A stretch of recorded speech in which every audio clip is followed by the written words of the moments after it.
Hello दोस्तों, आज अष्टमी 12 में आप सभी लोगों का स्वागत है। महाअष्टमी और महानवमी की आप लोगों को हार्दिक शुभकामनाएं। 2025 में दुर्गा अष्टमी कब है? 29 या 30 सितंबर को। अष्टमी व्रत कब करें? अष्टमी नवमी पारण कब करें? जानिए कन्या पूजन का शुभ मुहूर्त। तो दोस्तों, आप लोग इस वीडियो को एंड तक जरूर देखिए। इस साल 2025 में शारदीय नवरात्रि 10 दिनों की होने के कारण यह असमंजस बना हुआ है कि अष्टमी कब करनी चाहिए और नवमी कब करनी चाहिए। तो आइए जानते हैं अष्टमी और नवमी तिथि के बारे में, और अष्टमी और नवमी के दिन क्या कन्या पूजन करनी चाहिए, हवन का शुभ मुहूर्त कब रहेगा और व्रत का पारण आप कब कर सकते हैं। इस बार 22 सितंबर सोमवार से शारदीय नवरात्रि शुरू हुई है और इस दिन मां शैलपुत्री की पूजा की गई थी। शारदीय नवरात्रि की नवमी तिथि रहेगी 1 अक्टूबर दिन बुधवार को, जिस दिन मां सिद्धिदात्री की पूजा होगी और मां सिद्धिदात्री की पूजा के साथ ही 9 दिन की पूजा का समापन हो जाएगा। लेकिन इस बार नहीं, पूरे 10 दिन तक 9 दुर्गाओं की पूजा होगी। एक तिथि बढ़ने के कारण इस बार नवरात्रि की पूजा नहीं बल्कि 10 दिनों की होगी, और यहीं पर से कंफ्यूजन शुरू हो जाता है। तो आपको बताते हैं, इस बार अष्टमी तिथि रहेगी 30 सितंबर मंगलवार को, जिस दिन मां महागौरी की पूजा होगी। नवमी तिथि रहेगी 1 अक्टूबर दिन बुधवार को, जिस दिन मां सिद्धिदात्री की पूजा होगी। दसवीं तिथि रहेगी 2 अक्टूबर दिन गुरुवार को, जिस दिन विजयदशमी का पर्व मनाया जाएगा, और इसी दिन कलश विसर्जन और दुर्गा विसर्जन भी होगा। अष्टमी तिथि 29 सितंबर दिन सोमवार शाम 4:32 से शुरू होगी और 30 सितंबर मंगलवार को शाम 6:06 पर समाप्त होगी। सूर्योदय व्यापिनी अष्टमी तिथि में ही मां महागौरी की पूजा होती है, तो 30 सितंबर मंगलवार को आप मां की पूजा करें और इसके बाद शुभ मुहूर्त में कन्याओं का पूजन कर सकते हैं। कन्या पूजन आप 30 सितंबर को सुबह 11:22 से लेकर 11:55 के बीच में कर सकते हैं।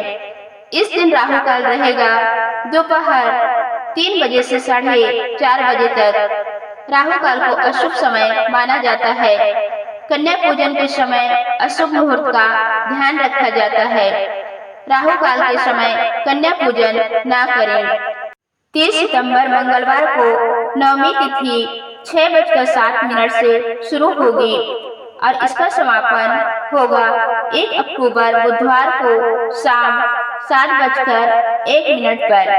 तो सूर्योदय व्याप्ति तिथि हमें 1 अक्टूबर दिन बुधवार को प्राप्त हो रही है, इसलिए मां सिद्धिदात्री की पूजा केवल 1 अक्टूबर बुधवार को ही होगी और सुबह 6:22 से लेकर आप 11:55 के बीच में या 11:50 तक भी आप कन्या पूजन कर सकते हैं, यह ध्यान रखिएगा।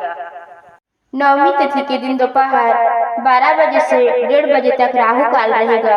कोशिश करें कि राहु काल लगने से पहले आप कन्या पूजन और हवन इत्यादि कर लें। दसवीं तिथि 1 अक्टूबर बुधवार को शाम 7:02 पर लगेगी, जिसका समापन होगा 2 अक्टूबर गुरुवार को शाम 7:10 पर। इसके बाद से एकादशी तिथि लग जाएगी। तो दसवीं तिथि के दिन आप कलश विसर्जन और दुर्गा विसर्जन कर सकते हैं।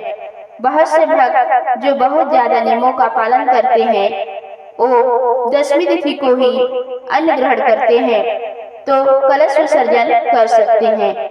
2 अक्टूबर दिन गुरुवार को सुबह 6:15 से 8:37 के बीच में, इस समय यदि विसर्जन कर पाए तो ध्यान रखिएगा, राहु काल दोपहर 1:30 बजे से 3 बजे तक रहेगा।